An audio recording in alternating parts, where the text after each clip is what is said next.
ہر غیبت کرنے والے تانے دینے والے کی خرابی ہے جو مال جمع کرتا ہے اور اس کو گن گن کر رکھتا ہے، شاید وہ خیال کرتا ہے کہ اس کا مال اس کی ہمیشہ کی زندگی کا موجب ہوگا، ہرگز نہیں، وہ ضرور حطمہ میں جھونک دیا جائے گا۔ اور تم کیا سمجھے کہ حطمہ کیا ہے؟ وہ اللہ کی بھڑکائی ہوئی آگ ہے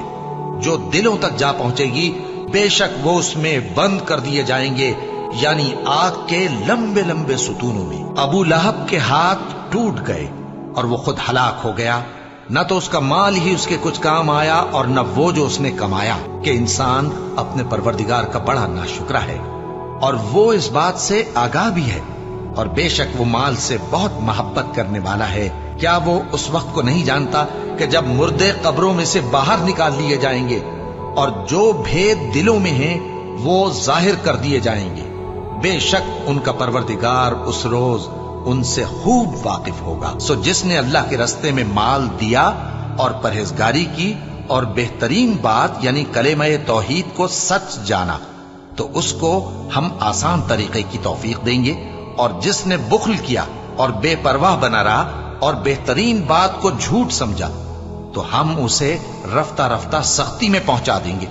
اور جب وہ دوزخ کے گڑھے میں گرے گا تو اس کا مال اس کے کچھ بھی کام نہ آئے گا۔ یقیناً راہ دکھا دینا ہمارا ذمہ ہے، اور بے شک آخرت اور دنیا ہماری ہی ملکیت ہے۔ سو میں نے تم کو بھڑکتی آگ سے خبردار کر دیا ہے،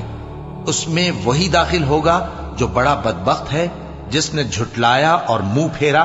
اور جو بڑا پرہیزگار ہے وہ اس سے بچا لیا جائے گا۔ وہ جو اپنا مال دیتا ہے تاکہ پاک ہو، اور اس لیے نہیں دیتا کہ اس پر کسی کا احسان ہے جس کا بدلہ اتارا جائے، بلکہ اپنے رب اعلیٰ کی رضامندی حاصل کرنے کے لیے دیتا ہے، اور وہ عنقریب خوش ہو جائے گا۔ مگر انسان عجیب مخلوق ہے کہ جب اس کا پروردگار اس کو آزماتا ہے کہ اسے عزت دیتا اور نعمت بخشتا ہے تو کہتا ہے کہ میرے پروردگار نے مجھے عزت بخشی، اور جب دوسری طرح آزماتا ہے کہ اس پر روزی تنگ کر دیتا ہے تو کہتا ہے کہ میرے پروردگار نے مجھے ذلیل کیا۔ یوں نہیں،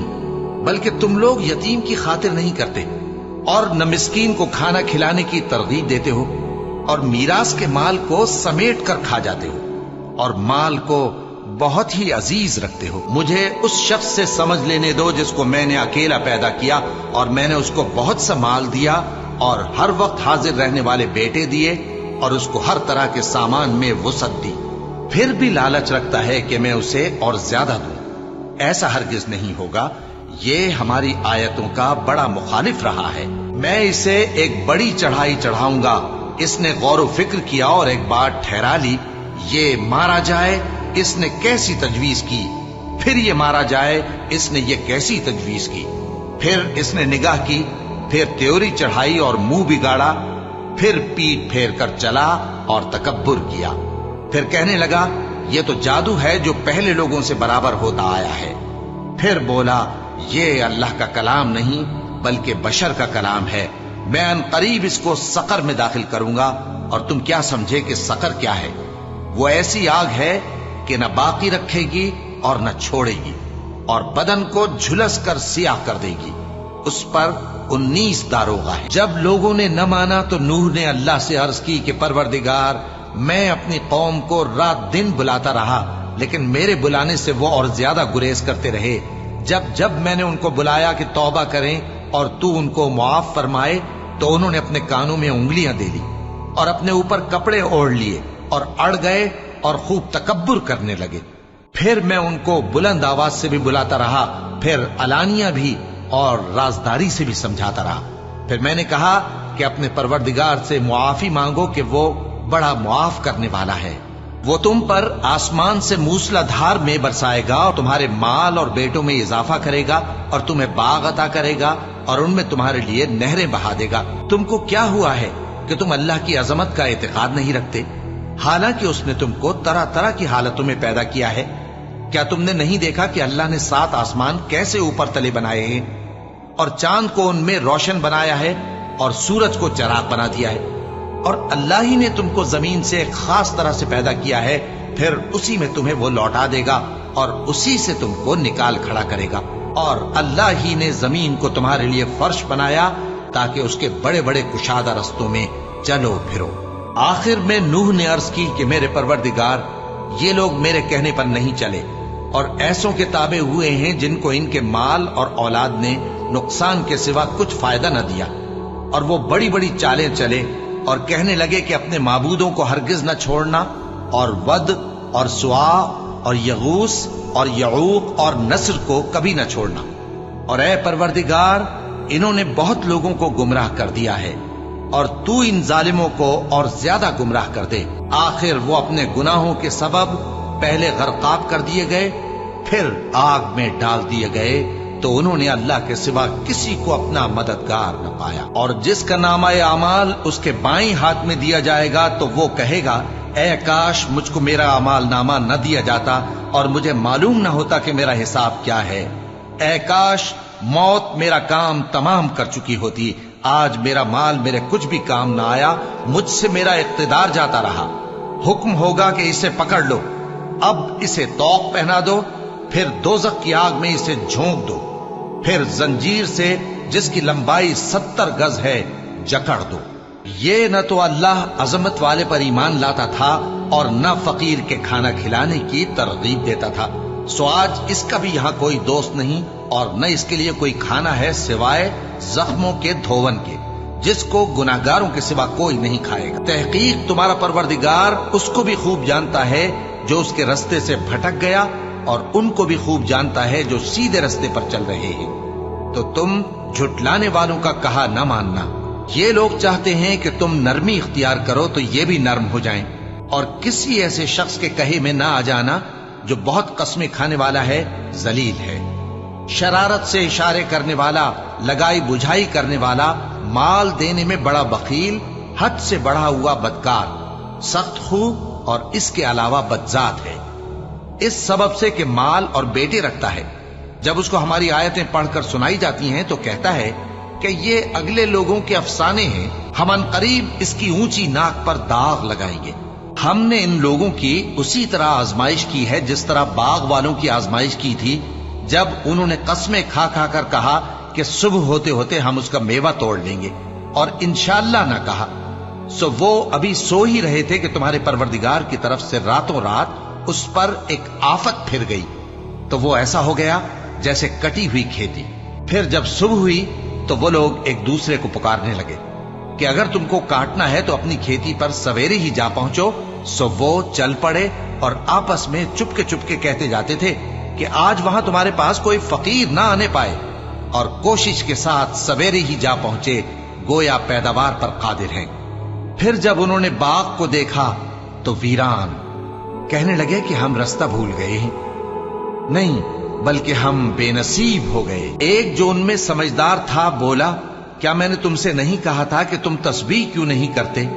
دوسرے کہنے لگے کہ ہمارا پروردگار پاک ہے، بے شک ہم ہی قصوروار تھے۔ پھر لگے ایک دوسرے کی طرف رخ کر کے ملامت کرنے، کہنے لگے ہائے شامت، ہم ہی حد سے بڑھ گئے تھے، امید ہے کہ ہمارا پروردگار اس کے بدلے میں ہمیں اس سے بہتر باغ عنایت کرے، ہم اپنے پروردگار کی طرف رجوع کرتے ہیں۔ دیکھو عذاب یوں ہوتا ہے، اور آخرت کا عذاب سب سے بڑھ کر ہوگا، کاش یہ لوگ جانتے ہوتے۔ مومنو، تمہاری بیویوں اور اولاد میں سے بعض تمہارے دشمن بھی ہیں، سو ان سے بچتے رہو، اور اگر معاف کر دو اور درگزر کرو اور بخش دو تو اللہ بھی بخشنے والا ہے، مہربان ہے۔ تمہارا مال اور تمہاری اولاد تو آزمائش ہے، اور اللہ کے ہاں بڑا اجر ہے، سو جہاں تک ہو سکے اللہ سے ڈرو اور اس کے احکام کو سنو اور اس کے فرمانبردار رہو اور اس کی راہ میں خرچ کرو، یہ تمہارے حق میں بہتر ہے۔ اور جو شخص طبیعت کے بخل سے بچایا گیا تو ایسے ہی لوگ راہ پانے والے ہیں۔ اگر تم اللہ کو نیک نیتی سے قرض دو گے تو وہ تم کو اس کا کئی گنا دے گا اور تمہارے گناہ بھی معاف کر دے گا، اور اللہ قدر شناس ہے، بردبار ہے، پوشیدہ اور ظاہر کا جاننے والا ہے، غالب ہے، حکمت والا ہے۔ مومنو، تمہارا مال اور اولاد تم کو اللہ کی یاد سے غافل نہ کر دے،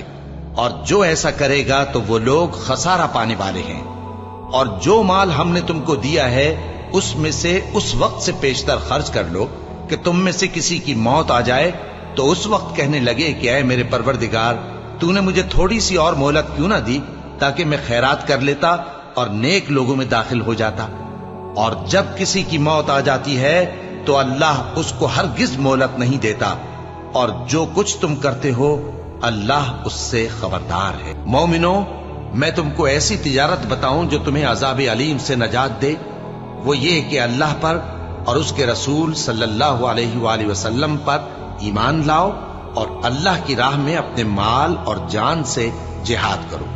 اگر سمجھو تو یہ تمہارے حق میں بہتر ہے۔ وہ تمہارے گناہ بخش دے گا اور تم کو جنت کے باغوں میں جن کے نیچے نہریں بہ رہی ہیں اور پاکیزہ مکانات میں جو ہمیشہ کی بہشت میں ہیں داخل کرے گا۔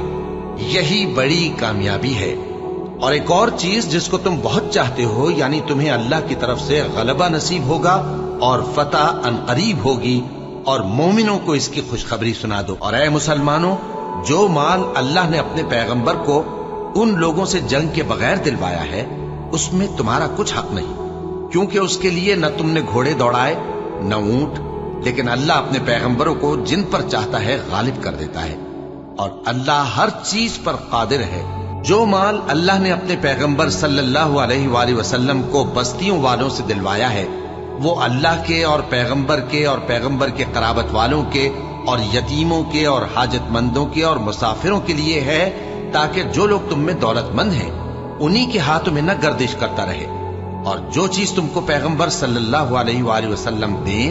وہ لے لو، اور جس سے منع کریں اس سے باز رہو، اور اللہ سے ڈرتے رہو، بے شک اللہ سخت عذاب دینے والا ہے۔ اور ان ضرورت مند مہاجروں کے لیے بھی جو اپنے گھروں اور مالوں سے خارج اور جدا کر دیے گئے ہیں، جو اللہ کے فضل اور اس کی خوشنودی کے طلبگار اور اللہ اور اس کے پیغمبر کے مددگار ہیں، یہی لوگ سچے ہیں۔ اور ان لوگوں کے لیے بھی جو مہاجرین سے پہلے اس گھر یعنی مدینے میں مقیم ہیں اور ایمان میں مضبوط ہیں، اور جو لوگ ہجرت کر کے ان کے پاس آتے ہیں وہ ان سے محبت کرتے ہیں، اور جو کچھ ان کو ملا اس سے اپنے دل میں کچھ خواہش اور خلش نہیں پاتے، اور ان کو اپنی جانوں پر مقدم رکھتے ہیں خواہ وہ خود بھی فاقے سے ہوں۔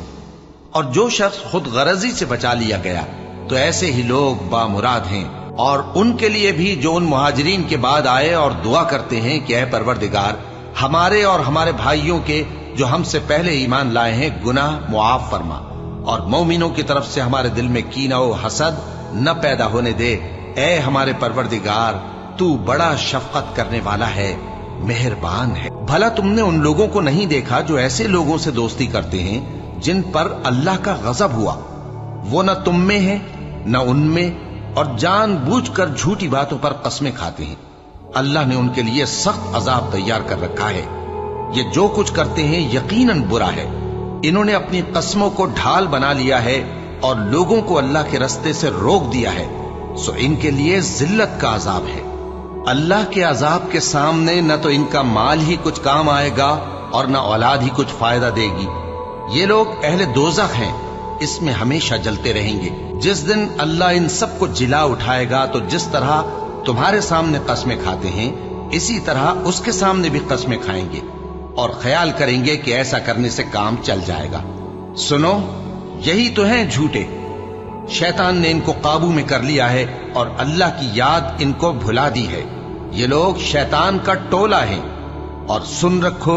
کہ شیطان کا ٹولہ ہی نقصان اٹھانے والا ہے۔ لوگو، اللہ پر اور اس کے رسول صلی اللہ علیہ وآلہ وسلم پر ایمان لاؤ، اور جس مال میں اس نے تم کو اپنا نائب بنایا ہے اس میں سے خرچ کرو۔ اب جو لوگ تم میں سے ایمان لائے اور مال خرچ کرتے رہے ان کے لیے بڑا ثواب ہے۔ جان رکھو کہ دنیا کی زندگی محض کھیل اور تماشا اور زینت و آرائش اور تمہارے آپس میں فخر و ستائش اور مال و اولاد کی ایک دوسرے سے زیادہ طلب و خواہش ہے۔ اس کی مثال ایسی ہے جیسے بارش کہ اس سے اگنے والی کھیتی کسانوں کو بھری لگتی ہے، پھر وہ کھیتی خوب زور پر آتی ہے، پھر اے دیکھنے والے تو اس کو دیکھتا ہے کہ پک کر زرد پڑ جاتی ہے، پھر چورا چورا ہو جاتی ہے۔ اور آخرت میں کافروں کے لیے عذاب شدید اور مومنوں کے لیے اللہ کی طرف سے بخشش اور خوشنودی ہے۔ اور دنیا کی زندگی تو دھوکے کا سامان ہے۔